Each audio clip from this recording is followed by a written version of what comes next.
जगद्गुरू संत तुकाराम महाराजांच्या पालखीने प्रस्थान ठेवलेलं आहे। ही पालखी जी आहे ती आता पुण्याच्या दिशेने येताना आपल्याला पाहायला मिळते आणि याच पालखीच्या स्वागतासाठी आणि मुक्कामासाठी पुण्यातलं निवडुंगा विठोबा मंदिर जे आहे ते मंदिरही आता सज्ज झालेलं आहे। वर्षानुवर्षापासून याच मंदिरामध्ये संत तुकोबारायांच्या पालखीचा मुक्काम जो असतो तो या ठिकाणी होत असतो। पालखी याच ठिकाणी येत असते आणि आता जर आपण पाहिलं तर मी याच मंदिरामध्ये उभी आहे आणि मंदिराची तयारी जी आहे या पालखी सोहळ्यासाठीची ती आता पूर्णपणे झालेली पाहायला मिळते। आतमध्ये जर आपण पाहिलं अतिशय सुंदर असं विठोबारायाचं रूप या ठिकाणी पाहायला मिळतंय। खूप सुंदर ही मूर्ती सजवलेली आहे आणि त्याचबरोबर इतर जे मंदिर जरी पाहायला गेलो आपण तर या मंदिरामध्ये पूर्ण स्वच्छता झाली आहे, साफसफाई करून झालेली आहे। डेकोरेशन जे काही आहे, लाइटिंग्स असतील वगैरे ते सगळं करून झालेलं आहे। अतिशय सुंदर पद्धतीने हे मंदिर जे आहे ते वारकऱ्यांच्या स्वागतासाठी आता कुठेतरी सज्ज झालेलं आपल्याला पाहायला मिळतंय। आज सकाळपासूनच या ठिकाणी भाविकांनी गर्दी करताना भाविक पाहायला मिळतात। मंदिर खुलं झाल्यामुळे या ठिकाणी दर्शनासाठी भाविकांची गर्दी होताना दिसून येते। आज ही जी गर्दी असणार आहे ही काहीच नाहीये, कारण उद्या जेव्हा या ठिकाणी स्वतः तुकोबारायांची पालखी या ठिकाणी दाखल होईल त्यानंतर मात्र या मंदिरामध्ये अक्षरशः पाय ठेवायला जागा नसते। इतक्या प्रचंड स्वरूपात गर्दी वारकऱ्यांची आणि सगळ्याच भक्तांची होत असते। आपण जी मूर्ती आत्ता बघतोय ही मूर्ती खरं तर स्वयंभू आहे। या मूर्तीचा इतिहास, या मंदिराचा इतिहास अनेक वर्ष जुना आहे। प्रचंड मोठा इतिहास या मंदिराला लाभलेला आहे। ही मूर्ती स्वयंभू असल्याचं सांगितलं जातं। या मंदिराचं नाव जे आहे ते मुळातच निवडुंगा विठोबा मंदिर असं आहे। त्याच्या मागची ही एक आख्यायिका आहे ती म्हणजे हा संपूर्ण जो परिसर आहे नानापेठचा, ज्या परिसरामध्ये आता हे जे मंदिर आहे ते मंदिर आहे, हा संपूर्ण परिसर काही वर्षांपूर्वीपर्यंत त्या ठिकाणी पूर्णपणे निवडुंगाची झाडं होती आणि याच निवडुंगाच्या झाडांमध्ये ही मूर्ती जी आहे ती आढळून आलेली होती। या परिसरामध्ये मोठ्या प्रमाणात गोसावी समाजाचे लोक वास्तव्यास होते आणि त्यापैकीच एका व्यक्तीला यामधला दृष्टांत मिळाला होता की या ठिकाणी विठुरायाची मूर्ती सापडेल आणि तशाच पद्धतीने निवडुंगाच्याच झाडांच्या मध्ये ही विठुरायाची मूर्ती सापडली। त्यामुळे ही मूर्ती आता जशी दिसतेय ती तशीच्या तशीच सापडल्याचं सांगितलं जातं। त्या पद्धतीच्या आख्यायिका आहेत। अशाच पद्धतीने सगळे दागिने किंवा इतर ज्या काही मूर्तीवरच्या गोष्टी असतात त्या सगळ्या तशाच्या तशाच सापडलेल्या होत्या। पुढे रखुमाईची जी मूर्ती आहे ती घडवण्यात आलेली आहे या मूर्तीच्या अनुषंगाने। त्यामुळे या मंदिराला प्रचंड मोठा इतिहास आहे आणि तेव्हापासून याच मंदिरामध्ये पालखीचा मुक्काम होतो। पूर्वी पालखी ही थेटपणे पुण्यातून जायची, मात्र ज्या वेळे हे मंदिर जे ते मंदिर या ठिकाणी उभारलं गेलं त्यानंतर मात्र मग पालखीचा मुक्काम या ठिकाणी व्हायला लागला आणि तशाच पद्धतीने या मुक्कामाची आता जवळपास 300 वर्षांपेक्षा जास्तची ही सगळी परंपरा आहे की याच मंदिरामध्ये तुकोबारायांची पालखी मुक्कामासाठी येत असते। आणि आता जर आपण पाहिलं तर इतर मंदिरांमध्ये जशा पद्धतीने वारकऱ्यांची सोय केली जाते तशाच पद्धतीची सोय या ठिकाणी सुद्धा होते।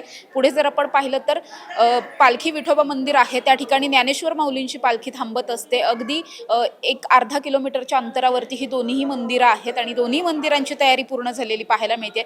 या ठिकाणचे जे सेवक आहेत ज्यांच्या कुटुंबाने वर्षानुवर्ष या मंदिराची आणि इथे येणाऱ्या विठोबारायांच्या पालखीची सेवा केलेली आहे, आपण त्यांच्याशी थोडंसं बोलणार आहोत। यंदाच्या वर्षीचं सगळं नियोजन कसं असणार आहे काका? मंदिर अतिशय सुंदर पद्धतीने सज्ज झालेलं पाहायला मिळतंय। यंदाच्या वर्षी पालखीच्या स्वागतासाठी आपण काय काय करू? सालाबादप्रमाणे यंदाही पालखीची जय्यत तयारी चालू आहे। जसं आपण म्हणतो की साधू संत येते घरा तोची दिवाळी दसरा, हे यंदाचं पालखी सोहळ्याचं 340वं वर्ष आहे आणि दरवर्षीप्रमाणे संस्थांनी तुम्ही बघताय आज मंदिर सजावट केली आहे, साफसफाई केली आहे। वारकरी लोक जिथं उतरतात त्या वारकऱ्यांना उतरण्यासाठी हॉलची व्यवस्था केलेली आहे, त्यांची जेवणाखाण्याची व्यवस्था केली आहे। एवढं नाही तर वैद्यकीय आपत्कालीन जर का काही प्रसंग उद्भवला तर त्याच्यासाठी वैद्यकीय व्यवस्था पण उपलब्ध केलेली आहे। जेवणाची वगैरे व्यवस्था केली आहे, मोबाईल टॉयलेट व्हॅनची पण व्यवस्था कंपनीच केलेली आहे सगळी। काका, या मंदिराला इतका मोठा इतिहास आहे आणि स्वतः तुकोबारायांची पालखी या ठिकाणी असल्यामुळे गर्दी खूप असते, गर्दीचं मॅनेजमेंट खूप जास्त अवघड जातं, त्यासाठी नेमकं कसं असणार आहे सगळं? कसं की सध्याची बाहेरची परिस्थिती बघता जास्तीत जास्त प्रिकॉशन्स संस्थेने घेतलेले आहेत।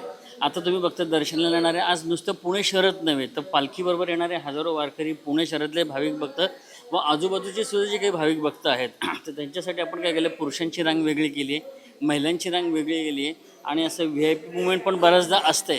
तर त्यासाठी आपण वेगळं प्रवेशद्वार ठेवलेलं आहे की जेणेकरून कुठल्याही प्रकारची गर्दी होणार नाही किंवा चिंगराचिंगरी होणार नाही आणि या प्रकारे आपण सुरळीतप्रमाणे कसं जास्तीत जास्त लोकांना दर्शन घेता येईल यासाठी आपण प्रयत्नशील आहोत। जे भाविक या ठिकाणी दर्शनासाठी येणार आहेत त्यांच्यासाठी तुम्ही काही आवाहन करू इच्छिता? त्यांना एवढं सांगेन की ज्या भक्तिभावाने आज लाखो लोक आज इथं पुणे शहरामध्ये येतात, तर मी एवढं सांगेन की जास्तीत जास्त संख्येने लोकांनी दर्शन घ्यावं. फक्त कुठल्याही प्रकारचे अनुचित प्रकार घडणार नाही आणि आपल्या पुणे शहराला, आपल्या संस्कृतीला गालबोट लागणार नाही, याचा सगळ्यात जास्त सगळ्यांनी प्रयत्न करावा.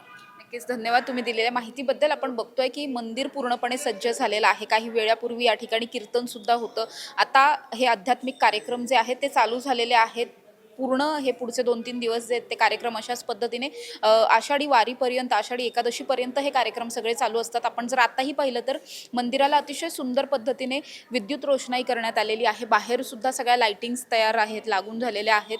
आणि इतर ज्या काही म्हणजे पाण्याची सोय असेल, सगळ्या वारकऱ्यांच्या राहण्याची सोय असेल, खाण्यापिण्याची सोय असेल, ही सगळी व्यवस्था या ठिकाणी करण्यात आलेली आहे. आणि अशाच पद्धतीच्या वातावरणामध्ये आपण बघणार आहोत की उद्याच्या दिवशी या ठिकाणी पालखी जी आहे ती येणार आहे. आणि पालखी आल्याच्या नंतर हे मंदिर प्रचंड भाविकांनी गजबजलेलं असतं.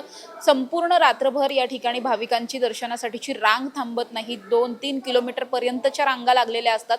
अतिशय भक्तिभावाच्या, संपूर्ण भक्तिमय अशा वातावरणामध्ये या ठिकाणी विठुरायांची पालखी जी आहे ती येत असते. आणि त्यानंतर या पालखीचं अतिशय छान पद्धतीने स्वागत केलं जातं. त्यानंतर नैवेद्य दाखवला जातो. एक रात्रीचा या ठिकाणी मुक्काम होतो आणि दुसऱ्या दिवशी मग ही पालखी जी आहे ती पुढे घाटाच्या मार्गे म्हणजे सासवडच्या दिशेने प्रस्थान करताना आपल्याला पाहायला मिळते. त्यामुळे निवडुंगा विठोबा मंदिर दरवर्षीप्रमाणे यंदाच्या वर्षी सुद्धा विठुरायांच्या पालखीसाठी आणि त्याचबरोबर वारकऱ्यांच्या स्वागतासाठी सुद्धा सज्ज झालेलं पाहायला मिळतंय. कॅमेरा पर्सन निलेशसह समृद्धी जाधव, टॉप न्यूज मराठी, पुणे. विद्यादानाची उज्ज्वल परंपरा असलेलं विद्येच्या माहेरघरातील आदर्श विद्यापीठ टिळक महाराष्ट्र विद्यापीठ पुणे 2025-26 या शैक्षणिक वर्षासाठी प्रवेश सुरू. BSc AI and ML, BSc data science आणि MSc डेटा सायन्स. अत्याधुनिक सुविधा असलेले ISO 21001 मान्यताप्राप्त टिळक महाराष्ट्र विद्यापीठ पुणे. अधिक माहितीसाठी संपर्क 922300 2070 किंवा 922300 2071.